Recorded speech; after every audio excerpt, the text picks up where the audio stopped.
It's Thursday, October 7th. We're at the Congress of Union Retirees of Canada in Ottawa. I'm talking to Peter Pellerito. Can you tell me, please, what your title is, Peter, and what the situation is for union retirees in the auto industry?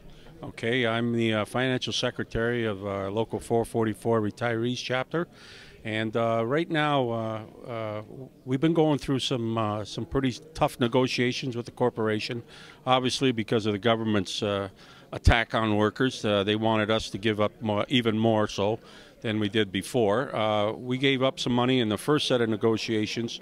We had a co-pay. We went from 35 cents to 10%.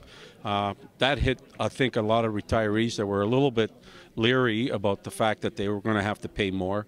I mean, some of the government plans obviously cover a lot of our retirees after age 65, so they didn't get a big a hit as we expected. But then they came back a second time and said we had to give up even more. And I honestly believe that they targeted the retirees because they figure, you know, they could get away with it, I guess. And they ended up giving us an extra co-pay of $30 a month, which would come off our pension checks. Under age 65, you would pay $30. Over age 65, you would pay $15. And that was the same with the surviving spouse as well. I mean, times are tough enough as it is, because I didn't see any reduction in the hydro bills or the taxes or anything else that we spend our money on in our own community, and no relief was given to retirees as far as that from the government side of it. But again, the corporations went after us, and the government along the way, and we had to give up more. I mean, for some retirees, it's not a big deal. I mean, I recently retired. I've only been retired for 6 years.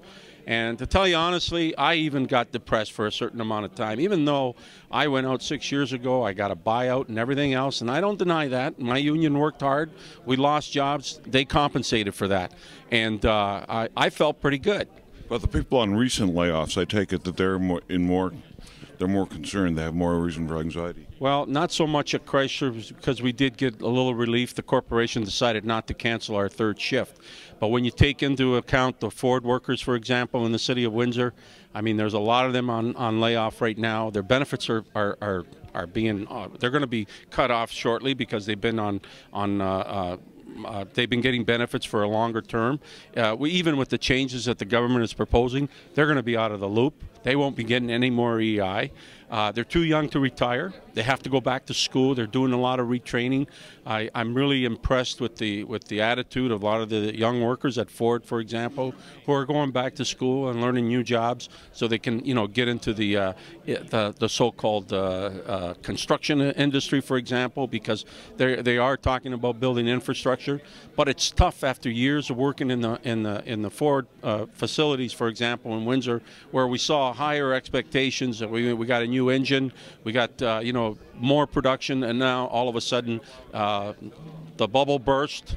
The crisis that came and shot down a lot of the workers, and the company started to lay off, affected them. And I mean, they have nowhere to go. And employment insurance and training funds were not released at the right time. Now a lot of those workers are going to be suffering. Who's likely to be the most squeezed in the auto industry, or who's been in the auto industry? Well, the junior people, obviously, because, I mean, the buyouts go to the senior people, and the only reason we're getting these buyouts is to keep junior people working there. Just to give you an example, we had almost 6,000 people working at Ford's. We're down to 1,500 people in the last 2 years. So it's tougher on the younger people. I mean, those were good paying jobs, good benefits. You know, you couldn't get a better job anywhere. And even in the oil patch in Alberta, it doesn't pay that kind of money.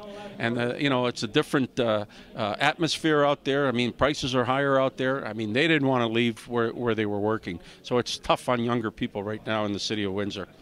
Thank you very much, Peter. Okay.